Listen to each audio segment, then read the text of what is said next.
Hello. U2 frontman Bono says of Aid for Africa, "This is not charity, this is justice." He is right for at least two reasons. One, if you believe in the equality of the sanctity of life, then the welfare of people in all developing nations needs to be a priority for the West. And two, poverty in Africa is linked to colonialism and the sins of our past. There is that sense of the need and the responsibility to right wrongs done and restore people to the wealth they are owed and the position that they are owed in the world. Gordon Temple says in his book Enabling Church that we can take the same view with disability, with serving and enabling those with disabilities in our communities. This is not charity, this is justice. For you, what is the difference between charity and justice in the context of Christian faith? And what is the relationship between the two? How ought we delineate the two when it comes to discussing church access for people with disabilities?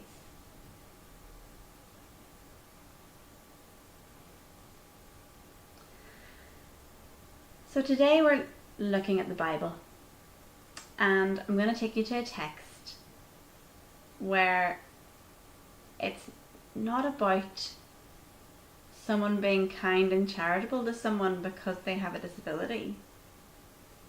It's about justice and the righting of wrongs for a person on the margins who happens to have a disability.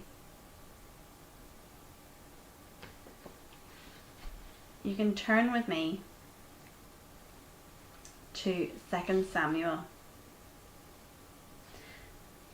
4 verse 4, which explains the start of the life of Mephibosheth, and then chapter 9 talks about how when David first met him.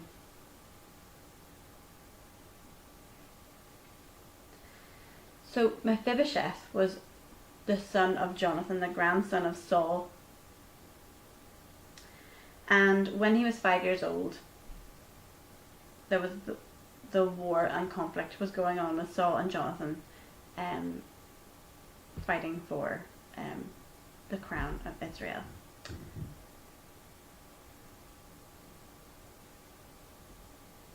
So David wins the war, but Mephibosheth is injured because his nurse drops him when she's fleeing the armies as they come to take Saul's property. David has a complicated relationship with Saul and Jonathan because of his previous affection for them, specifically Jonathan. And so David's response as the king of Israel then is actually to look for someone to show kindness to and to respect from the household of Saul.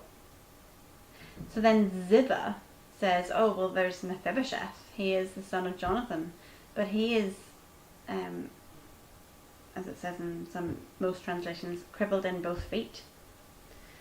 So Mephibosheth is brought to the throne of David, and he is put down in front of David, and he says to him, "What would you want with me, King David? I am nothing but a dead dog."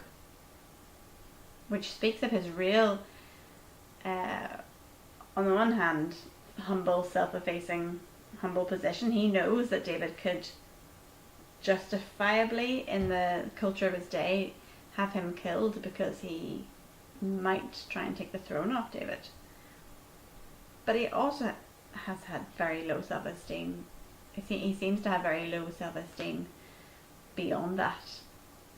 he has been living on the margins, way out in the country, in hiding almost, and he sees himself as useless due to his impairment. But David treats him well. David wants to bestow on him more than kindness. He adopts him into the kingdom, and he says, "You will come and sit at my table, and you will dine with me at my table." He restores to him his land and his property and the wealth and agriculture, and he appoints servants to take care of him. He appoints Ziba and others to care for Mephibosheth under David's rule, and he says, "You will be a prince in the kingdom. You'll be treated like one of the king's sons." He adopts him into the kingdom and says, "You will always eat at my table."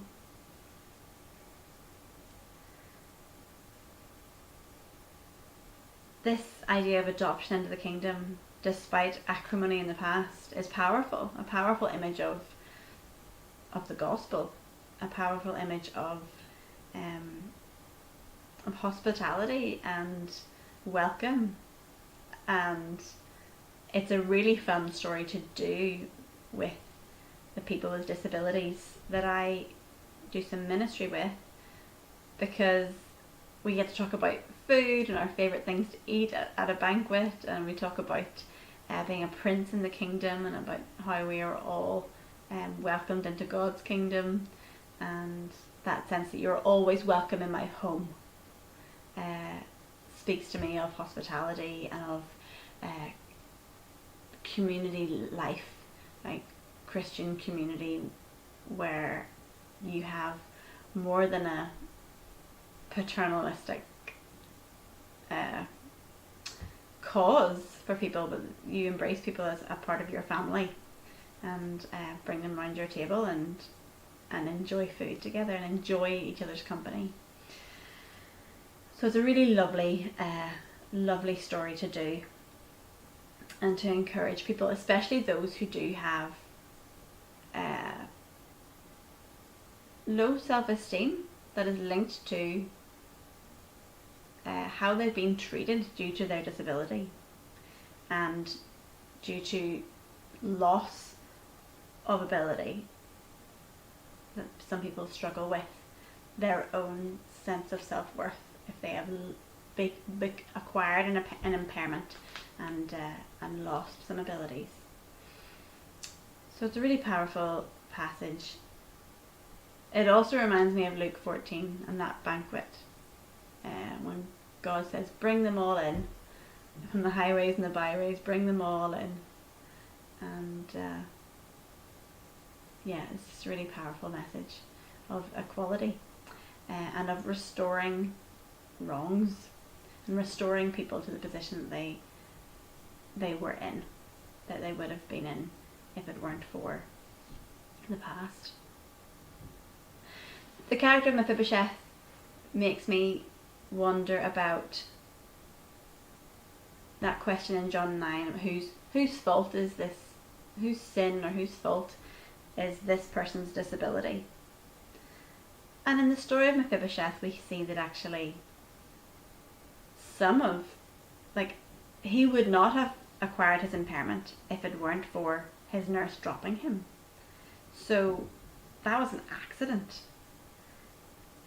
And an accident done at the hands of someone who was appointed to care for him, but they were in a rush, or they were distressed, or they were in hate. They were running in haste, and they were acting in fear, and something went wrong, and they did their best, but they saved his life, but they couldn't actually, but they actually made mistakes and dropped him. So it makes me think about how sometimes people can acquire disabilities through accidents, but also through negligence and through mistakes made at the hands of those who are meant to be caring for them. Maybe that's a bit harsh. I mean, she wouldn't have been running away if it weren't for Saul and the war going on. So actually Mephibosheth does suffer this impairment because of the stubbornness of his grandfather, who would not give up the throne without a fight. And so in that sense, the patriarch of Mephibosheth's family did in some ways cause his disability. And that makes me think back to Rosemary Kennedy and how she had acquired her impairments on 2 occasions due to the actions of those in power around her. I think about the night that she was born and how the female attendant at her birth told her mother, don't push, keep the baby in the birth canal, and forced her to keep the baby in the birth canal for 2 hours while they waited for the male doctor to come.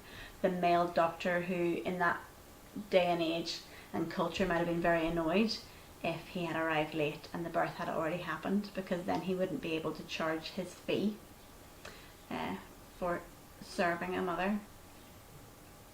And that whole medicalisation of childbirth that feminists today would now criticise, and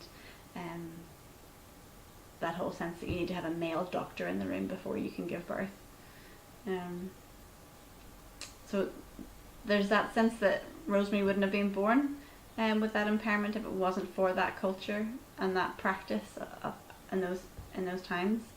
And then when you think about her lobotomy and how it was her father who decided that she would have one, statistics show that 80% of people in the 20th century to receive lobotomies were women.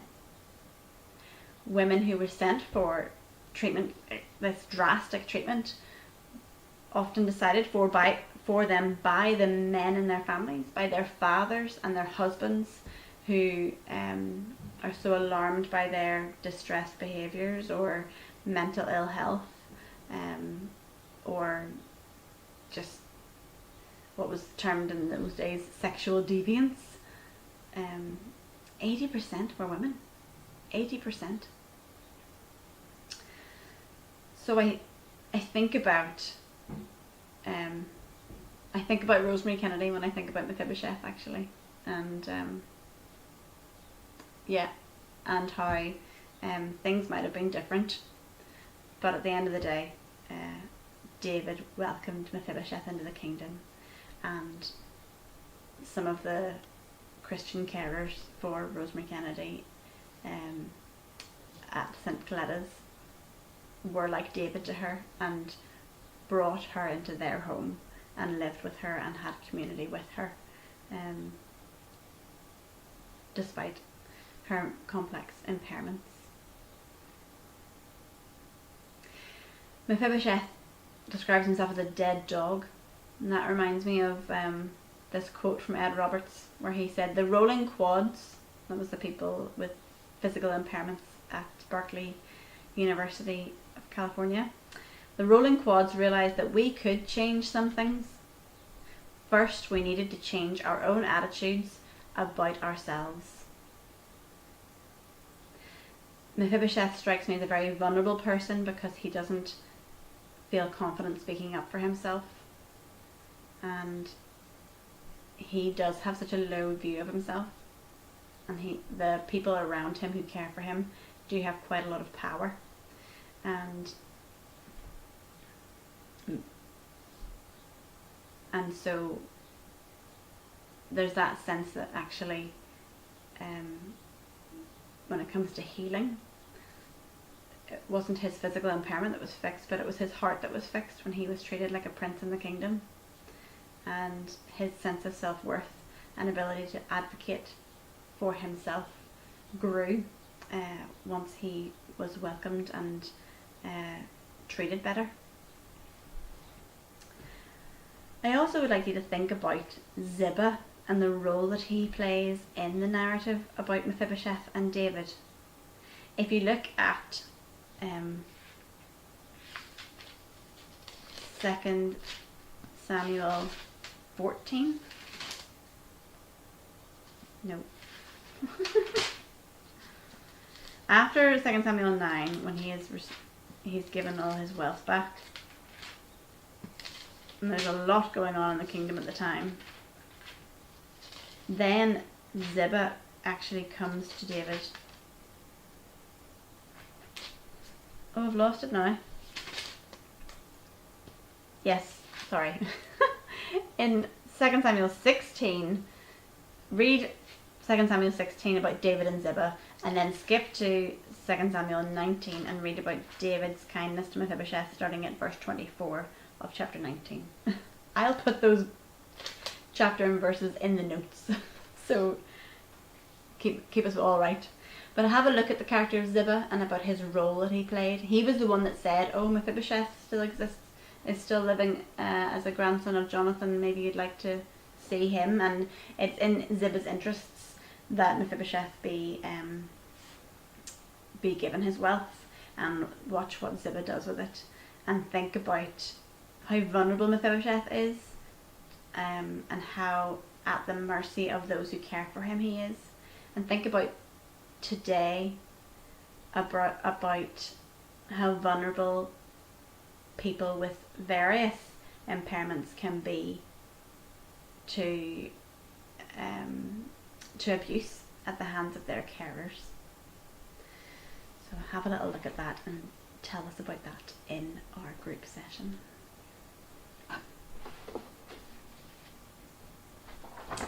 Alright, let's move on to talk about definitions. Do you remember back in session 1 we were talking about different labels and terms for disabilities and different forms of impairments that give people disabilities?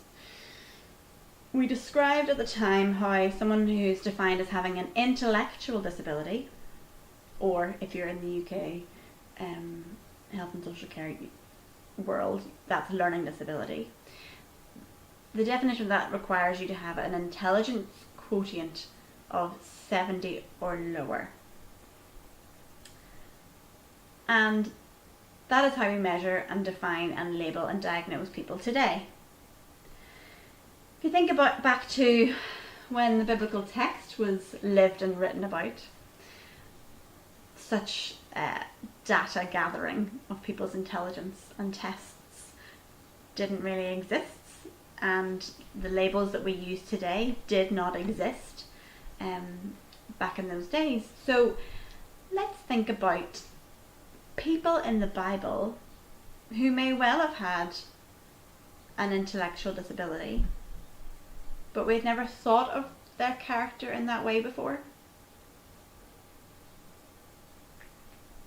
Amos Young talks about Zacchaeus and how he may well have had some form of dwarfism.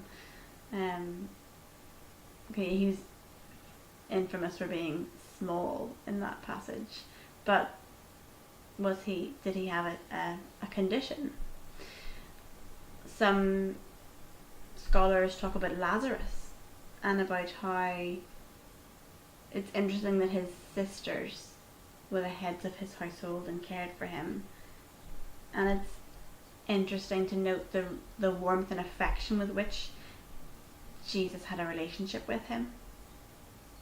And some would argue therefore that Lazarus had an intellectual disability, such as Down syndrome. But I'm going to take you back to the Old Testament now and look a little bit at Isaac. The Jewish theologian Ora Horn-Prouser, in her book Esau's Blessing, How the Bible Embraces Those with Special Needs, looks at the character of Isaac, the son of Abraham, and outlines quite compellingly to me ways in which he might have actually had, the suggestion is that he might have had a mild intellectual disability. First of all, we remember that he was born to some pretty old parents. Sarah was 90. Well done, Sarah. And he was a much longed for child. And when he finally came, Sarah laughed. She laughed at the sight of him. And there's some suggestion there that maybe she was aware from his birth or from his childhood that he had some form of disability, and it's possible that she was then aware of the irony that Isaac was born a bit different, and maybe she was referring to how he might be a laughing stock, or how she had wanted him so badly and now he has been born with an impairment. Not entirely sure, but there's that suggestion that laughter, his name meaning laughter, refers in some way to his mother's appreciation of him and her understanding of him as a person.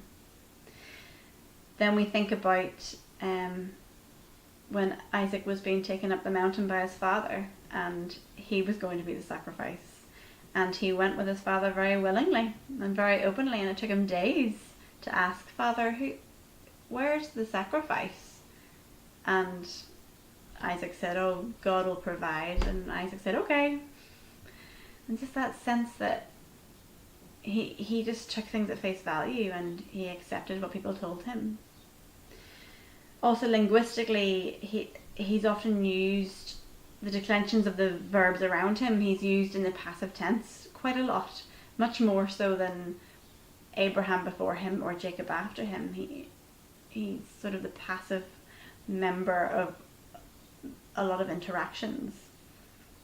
Then when Ishmael is banished, like it's a bit shocking to me today to read about Sarah having Hagar and Ishmael banished, but maybe that speaks to a strong sense of overprotection that she felt, and that she felt threatened by Ishmael's presence, and the thought that he might actually endanger Isaac inheriting his birthright.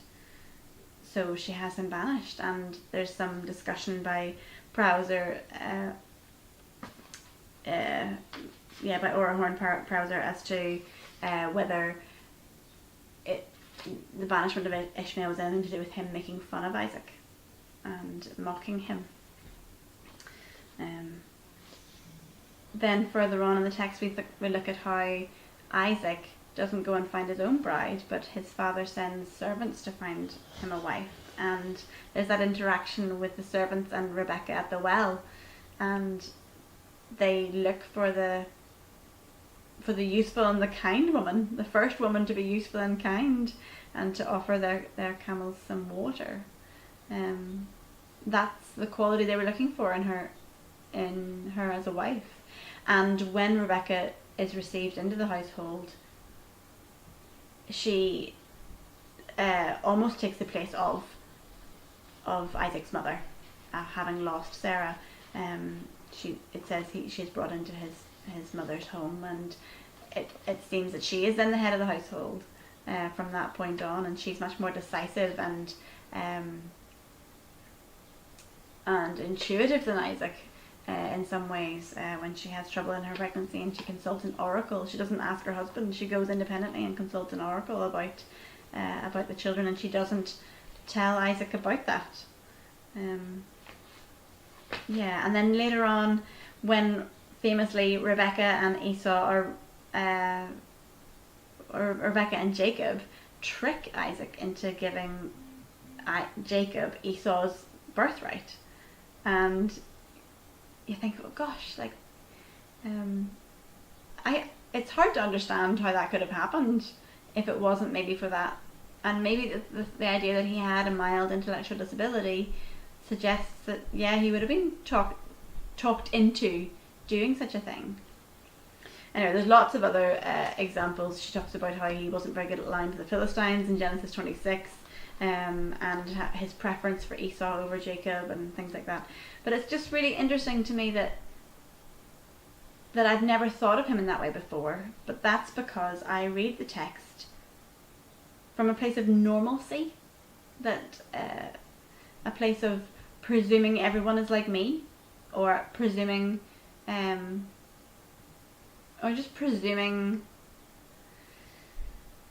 too much about people, and presuming that if someone had a disability in the Bible, then it would be labelled Of course it would. But not necessarily. What do you think of this argument from silence?